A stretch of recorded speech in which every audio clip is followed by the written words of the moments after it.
नमस्कार दोस्तों, आज की इस वीडियो में मैं आप लोगों को बताने जा रहा हूं कि सीनियर सिटीजन को सरकार मकान कैसे देगी, उसके लिए क्या प्रोसेस करना पड़ेगा।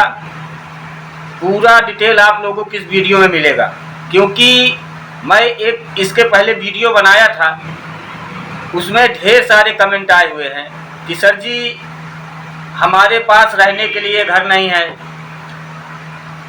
और मकान से संबंधित वीडियो बनाया था, उसमें कम से कम 100 कमेंट एक ही प्रकार के आए हैं। तो मैं अक्सर ये बात कहता हूँ कि अगर आप लोगों को कोई किसी प्रकार की आवश्यकता होती है तो मेरे वीडियो में छोटा सा कमेंट कर दीजिएगा।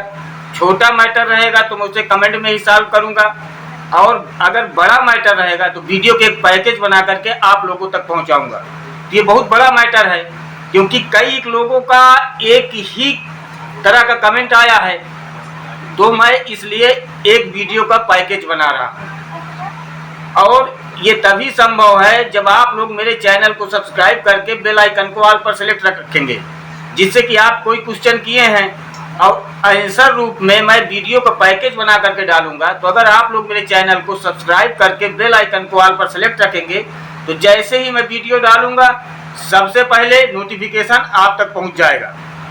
तो चलिए मैं आप लोगों को बताता हूं कि सीनियर सिटीजन को सरकार के द्वारा जो मकान दिए जा रहे हैं वो कैसे मिलेंगे। सबसे पहले तो जान लेते हैं कि आधार कार्ड आज के समय में बहुत बड़ा एक आइडेंटिटी कार्ड माना जा रहा है। कुछ शहर में मध्य प्रदेश में ऐसा खबर आई है कि आधार कार्ड में जो जमीन की डिटेल है सब पूरा डिटेल उसी में रहेगा, और ये पूरे भारत में होने वाला है। मध्य प्रदेश में मत जाइए, एक आध जगह ऐसे सुनने को मुझे मिला है, वो चीज़ मैं आप लोगों को बता रहा हूँ कि जितने रिकॉर्ड हैं आधार कार्ड में वो सबमिट कर दिए जाएंगे। आपके संपत्ति के बारे में जितना जो कुछ है उसमें सब आप एक क्लिक में आपकी पूरी डिटेल आ जाएगी। आपके पास कितना बैंक में पैसा है, कितना आपके पास ज़मीन है, कितनी नहीं है, पूरा डिटेल आ जाएगा। और अगर सरकार आपकी ज़मीन लेना चाहती है तो क्या करेगी, जैसे आपकी कोई संपत्ति है कहीं पड़ रही है, सरकार वहाँ पे अपना कोई कार्य करना चाहता है तो उसके लिए जो रेट पे सरकारी रेट पे जो ज़मीन चल रही है उसी हिसाब से आपके अकाउंट में पैसा डाल दिया जाएगा और वो ज़मीन सरकार ले लेगी। तो जब आधार कार्ड इतना स्ट्रांग हो गया है, इतना पावरफुल है, तो उसमें एक चीज़ और जुड़ी होनी चाहिए।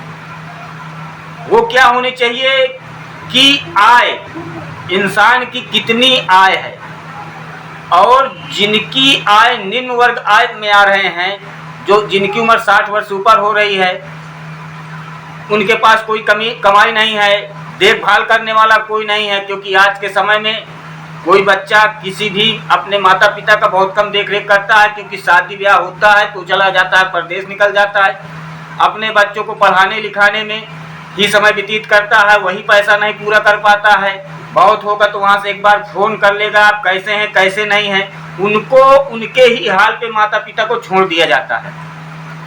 तो इस चीज़ को देखते हुए जो भी जिसका कोई वारिस नहीं है उसका वारिस सरकार होती है। जैसे कि अभी कोई संपत्ति है, कोई मकान है, कोई दुकान है, उसका कोई वारिस नहीं बचेगा तो उसका मालिकाना हक किसके पास जाएगा, सरकार के पास जाएगा।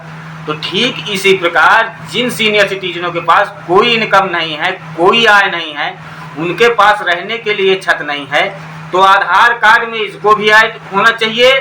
और उस आय को देखते हुए जिनके पास पेंशन नहीं पा रहे हैं, जिनके पास खेती नहीं है, सरकार को उनको एक मकान देना चाहिए रहने के लिए, ताकि वो ठंडी में, बारिश में, गर्मी में, बाहर धूप में, या तो भीगते हुए या तो ठंड में पुल के नीचे सोते हुए ना पाएं। उनके लिए व्यवस्था होनी चाहिए, उनके गांव में ही व्यवस्था होनी चाहिए क्योंकि वो वृद्धावस्था में यहाँ से वहाँ भटकने से अच्छा है कि उनके गांव में ही व्यवस्था होनी चाहिए, गांव में ही उनको मकान मिलना चाहिए। आधार कार्ड को देखते हुए कि हाँ इनकी क्या आय है क्या आय नहीं है, उसको देखते हुए बल्कि एक सर्वे करवाना चाहिए। हर एक 2 साल 3 साल में कोई भी एक लिमिट करके, जैसे कि गांव के कोई मुखिया हो गया है, मुखिया के थ्रू या किसी के थ्रू एक ऐसा सर्वे होना चाहिए कि इस गांव में 2 वृद्धावस्था में या 4 हैं कि क्या है, जितने सीनियर सिटीजन हो, ज़्यादा नहीं होंगे, 2 4 6 ही होंगे हर गांव में, तो उनको मकान देना चाहिए और हर महीने पेंशन भी दिया जाना चाहिए, जिससे कि कोई भी सीनियर सिटीजन हो तो वो अपनी ईमानदारी से अपना भरण पोषण कर सकें, सम्मान के साथ जी सकें। और ये सम्मान से जीने का अधिकार सभी को दिया गया है, ना कि सीनियर सिटीजन के लिए।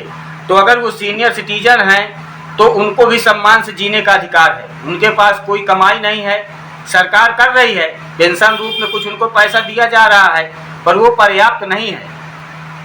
सरकार को पूरा पर्याप्त मात्रा में पेंशन सीनियर सिटीजन को देना चाहिए और एक मकान देना चाहिए, जिससे कि वो अपना छत के अंदर बना सकें, खा सकें, लेट सकें। तो दोस्तों, अगर आप लोगों को भी ये वीडियो अच्छी लगी हो, क्योंकि मेरे पास कमेंट आए हुए हैं कि मकान कैसे मिलेगा, तो मकान तो सीनियर सिटीजनों को मिल रहा है, पर स्पेशल रूप से ऐसी कोई व्यवस्था नहीं की गई है कि स्पेशल रूप से आप लोगों को दिया जाए। तो सरकार को ये कार्य करना चाहिए और आप लोग ये वीडियो को इतना शेयर करिए ताकि ये बात सरकार तक पहुंचे। जब ये बात सरकार तक पहुंचेगी तभी तो आवाज़ उठेगी, तभी मिलेगा फ़ायदा, और जब आवाज़ ही नहीं उठेगी तो फ़ायदा कैसे मिलेगा। तो ये जो कमेंट किए हैं उनके लिए वीडियो मैं स्पेशल बनाया हूँ। और अगर आप लोगों को भी लीगल एडवाइस किसी प्रकार की आवश्यकता है तो उसके लिए मेरे वीडियो में छोटा सा कमेंट कर दीजिएगा, आपको भी पूर्ण रूप से जानकारी दी जाएगी। और आशा करता हूँ कि वीडियो बहुत अच्छी लगी होगी। अच्छी लगी हो तो चैनल को सब्सक्राइब करके एक लाइक ज़रूर करिएगा और कमेंट करिएगा कि आप लोग कहाँ से मेरी वीडियो देख रहे हैं, और शेयर करिएगा। धन्यवाद।